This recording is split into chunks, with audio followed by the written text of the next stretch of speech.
Right Wing Watch is an organization that did not get what it deserves. And I'm going to go through this because it's just depressing to see the difference between how a leftist organization is treated and someone who's not a leftist is treated in the same regard. So this is the first tweet here. This is Right Wing Watch, an organization that is run by leftists who, in their words, would say we're here to observe the right and, put a spotlight on its more extreme aspects of white supremacy or so on and so forth. Big F to doubt there, because X to doubt, because who's trusting them on this? They've been awful in the past and will demonstrate that. So this is their quote: "Our efforts to expose the bigoted view and dangerous conspiracy theories spread by right-wing activists has resulted in YouTube banning our channel and removing thousands of our videos. We attempted to appeal this decision and YouTube rejected it."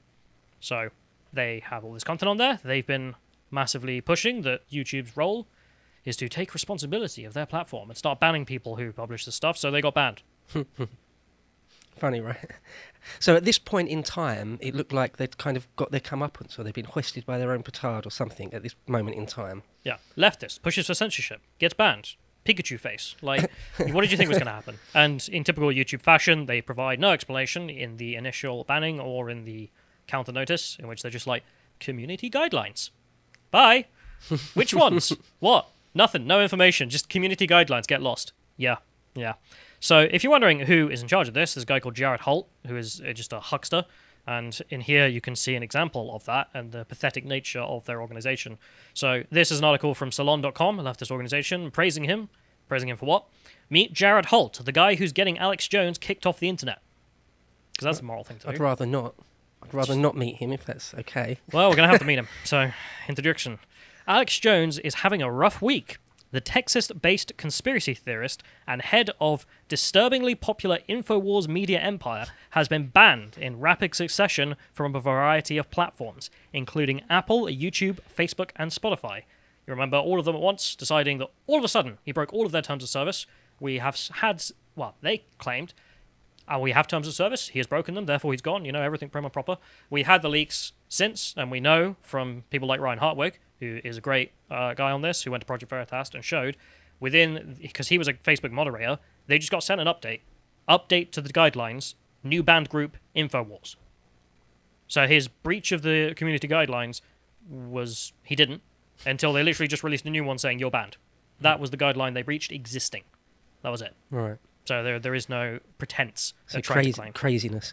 And all 4 or 5 of the big players did it all on the same day, right? Yeah, all of a sudden. But they're definitely not a cartel.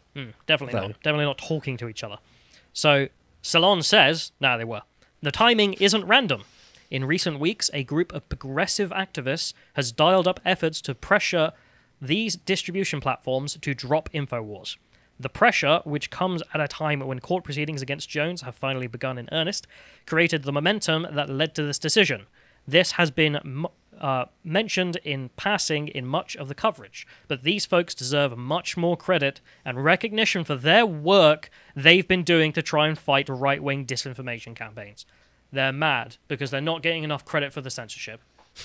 Like, sure, Alex Jones is getting kicked off, but I did this. I want the credit for doing that. At the same time, there is no attempt to censor right-wing voices or anything of the sort. There's no cancel culture, but also give us credit for doing it. Like, we want the brownie points, the likes, the retweets for being the censorious that they are. So just to be explicitly clear, I'm sure most people watching this already know, but it's just anyone that isn't progressive enough for them is just labelled as far right. So it's not just Alex Jones, right? It'll be anyone they sort of even mildly disagree with or not. Because I must admit, to be completely honest, I hadn't even heard of these guys until a few days ago. Jared Holt gives a very specific example in his particular case. Of course, progressives, generally, right. I agree. So the interviewer asks him, why did you decide to target Spotify? Alex Jones is being distributed all over, as we've come to realise. Jared's response, I'm not sure it was really a calculated effort. I use Spotify to listen to music while I work. I noticed that they had a podcast section, so I was looking through that when I found InfoWars. I was surprised, mostly because my own experience as someone who has a podcast, aside from my working with Right Wing Watch, I experienced a personal struggle to get Spotify to list my own podcast. So he's jealous that Jones was on Spotify and he wasn't? Is that... He finishes that statement. Oh. I guess I was a little bit offended that Alex Jones was able to get on the air and I wasn't. You guess, yeah. I mean, it's pretty obvious that's what it was. Not even politics. Not even going to say it's because he's far right and a conspiracy theorist and all the rest of it. It's because, well, I couldn't get a podcast on Spotify, so why should he have one? Like, let's just kick him because, you know, I'm S. I can't make a successful podcast. Alex can, therefore ban him, promote me. I don't know this Jared character. I've literally never heard of him until a few days ago. Never seen his face until a few moments ago. But he's coming across as a petulant child. Well, they all are, aren't they? Oh, well. But this is his claim to fame. This is his big oomph. What did I do? I banned Alex Jones. Why'd you do that? Because I didn't have a podcast and he did. That's it. That's all they need. That's all they need whatsoever. I mean, the politics stuff, of course, will influence his decision. But for him, personally, that was it. That was his answer. Just petty spitefulness, it seems like. I mean, so nothing beyond that, right? When they get banned from YouTube, I mean, what's the response? What's the correct response to such people? It's too bad. Get lost. People who spend their time trying to destroy your rights and then get bitten by themselves. No sympathy whatsoever. Absolutely none. Even though, yeah, it's bad that censorship happens. No sympathy for the individual who was promoting censorship and then got censored. None. That's the correct thing. It's funny, isn't it? Right? Yeah, no, you should just point and laugh. There is absolutely none here. I mean, if someone's been arguing for, no, you know, some left-winger who's, you know, it's Glenn Greenwald, let's say, has been arguing, no, we shouldn't censor people, and then he gets censored, yeah, all glory to him, all sympathy to him. Someone like Right Wing Watch, get stuff. Get stuff. That's the correct approach. Yeah. So we'll go through some of these, just enjoying it. So first one, Count Dankula. Well, they are a private company and they can do what they want. You don't have a right to be on the platform and get stuffed. So then there's the next one from Styx, who did a great response. You know, you could always use Odyssey, BitChute, and Rumble. Oh, yeah, wait. You alienated them all, calling them hateful. Lol. Guess opposing free expression isn't a great idea, is it? You wouldn't want to go to those Nazi platforms now, would you? So, if we go to the next one, you can see Young America Foundation. Oh, no. Anyway. Get stuffed. There's also the next one here from Timcast, who said, I am very pro-free speech. I will no longer defend anti-speech scumbags who set fire to the system for ideological gain when they get burned by their own arson.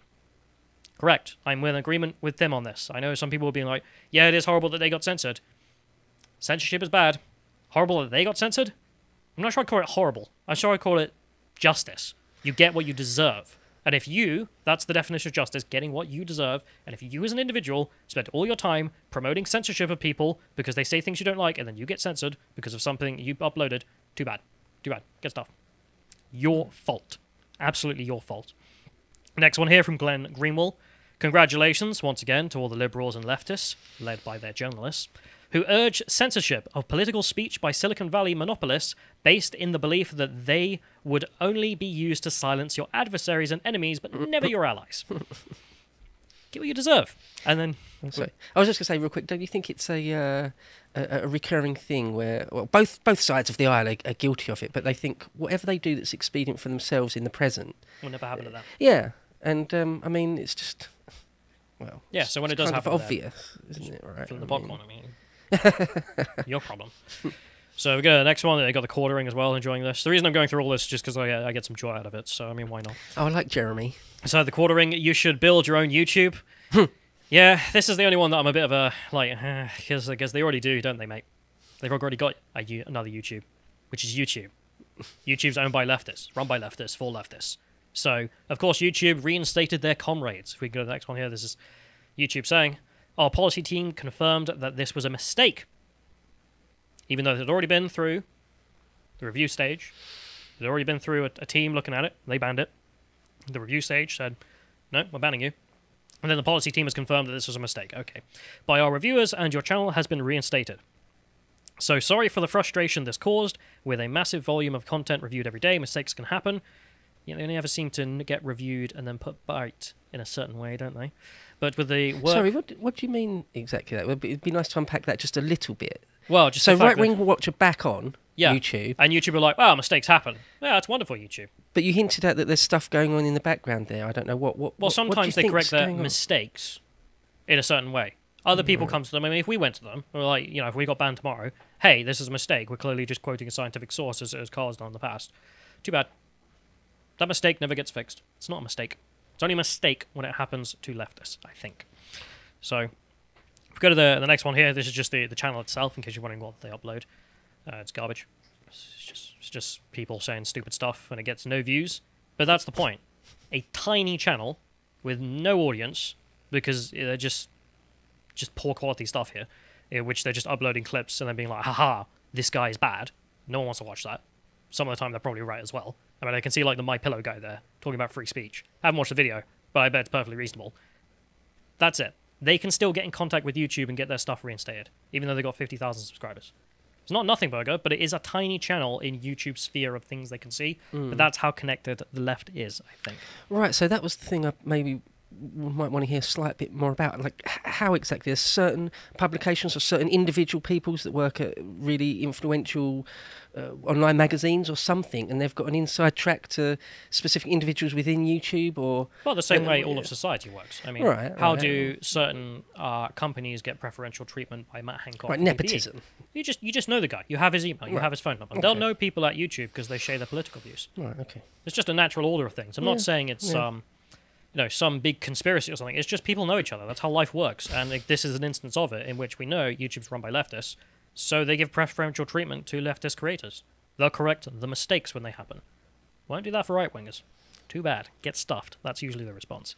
So we go to the next link here. This is, what is this, NBC or whatever reporting on it. And they have a statement from Right Wing Watch who say, their inability to differentiate between the people who are trying to advocate this stuff and those who are trying to document and counter it is at the heart of the problem here. They learnt nothing. They got censored after they've been campaigning for censorship. They're like, yeah, the real problem here is they're not doing smart censorship, in which they just target our enemies. Instead, we get caught up in the net, and that's the bad point. Not the censorship in and of itself of ideas that are not criminal, they're not advocacy for terrorism, they're not, I was about to say, like, leftist stuff there, because it's, pro-pedophilia advocacy. None of that. It's none of that. It's just people who have opinions, and they're not illegal, and yet you want them banned because I don't like them. That's your argument. So I also just wanted to take a look at what YouTube throws its money at, because that's an indication of what YouTube thinks. I mean, we can all show the BLM endorsement, all the rest of it, but every company on the planet apparently did that. So what's the stuff that they take their money? I mean, a company that says they're struggling with money, that's why they need more ads on our videos than everyone else's, is what are they throwing at? Well, let's have a look at a compilation. There are no labels that define you. No pronouns that can bind you. No rainbow big enough to capture you. No heels high enough to trip you. Because you are not one thing or another. Not just an L, G, B, T, or Q.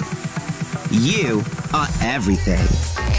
I'm DeRay McKesson, civil rights activist and one of the co-founders of Campaign Zero. The police kill 1,100 people a year, disproportionately killing people of color. Black people are 3 times more likely to be killed by police than white people. We are all leaders in every form that we assume. To be a black girl. Throughout February, we celebrate the luminaries of our community. I'm gonna tell my kids, Dad's not gonna be here for Christmas. No! Dad's not gonna be here for your birthday. In 5 days, I might be deported. Immigration is about people. And right now, people are fighting for their lives. Which statement describes you? I strongly prefer white people to black people. I moderately prefer white people to black people. I slightly prefer white people to black. I want to have a job again. White privilege is the set of advantages that you are born into by being white.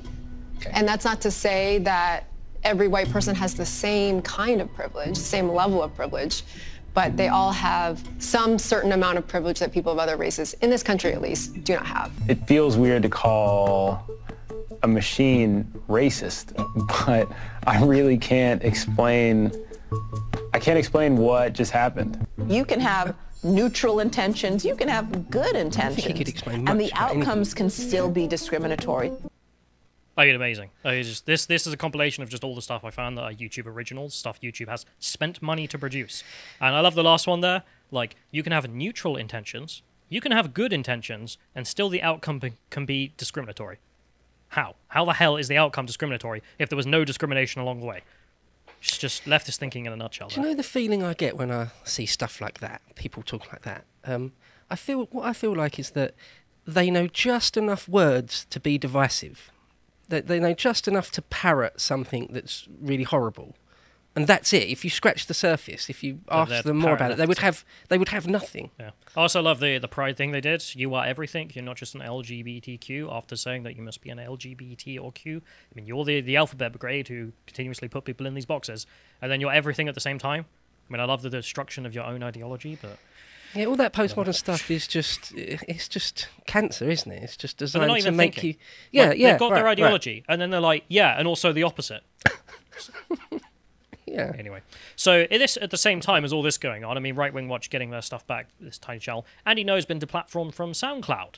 And I thought we'd talk about this because you remember this Mumford & Sons piece. I thought we'd start off with this, which is The View discussing it.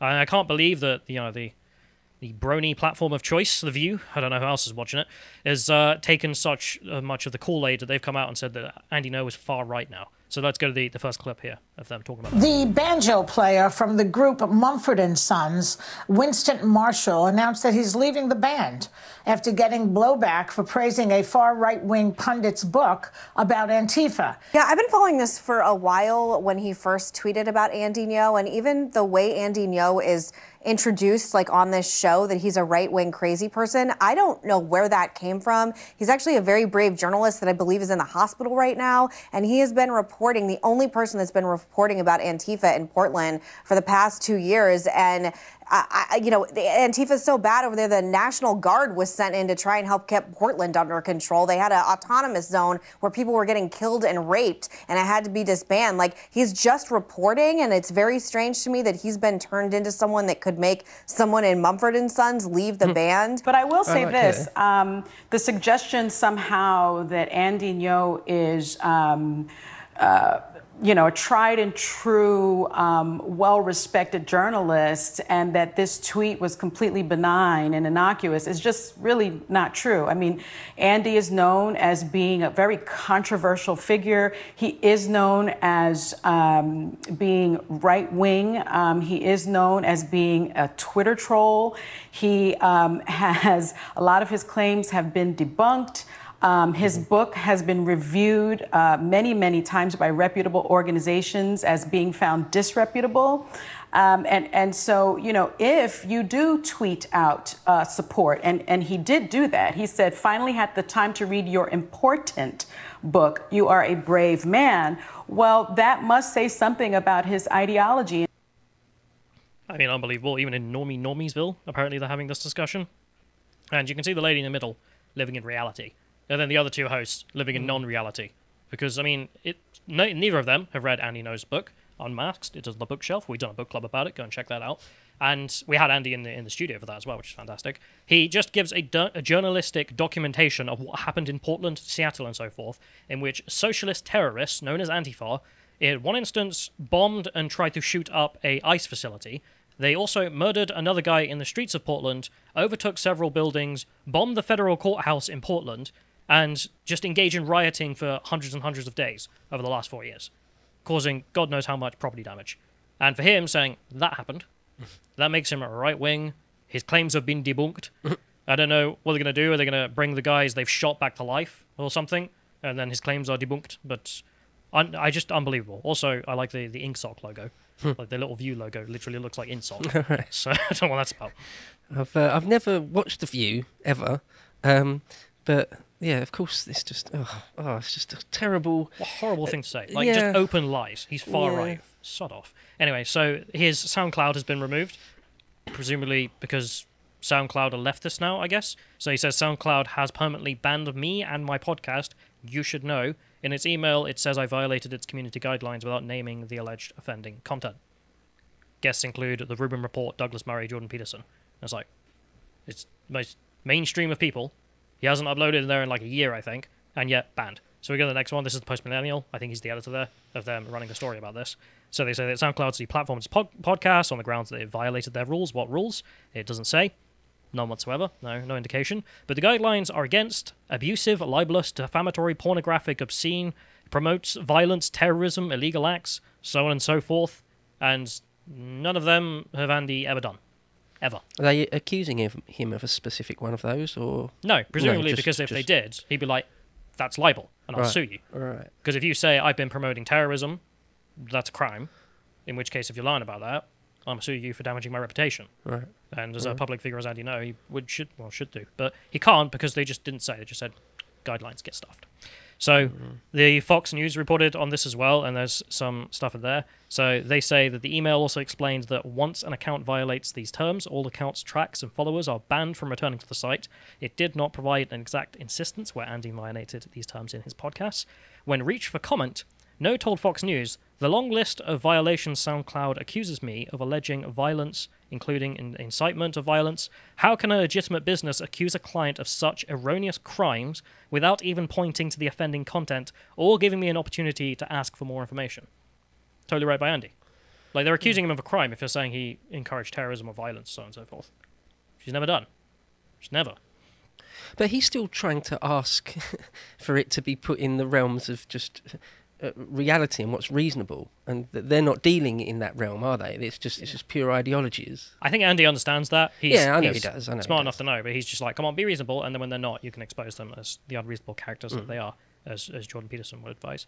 But they also say, in an email provided by No, SoundCloud also neglected a chance of appeal for the permanent ban, seemingly ensuring that Andy cannot challenge this appeal. So, just no appeal.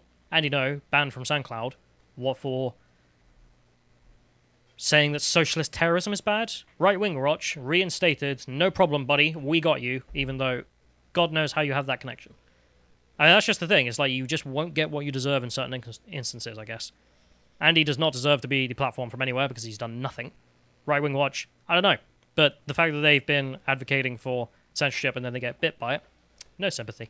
No sympathy, go to hell. If you enjoyed this segment from the podcast of the Lotus Eaters, you can watch the full broadcast live every weekday at 1 PM UK time on lotuseaters.com.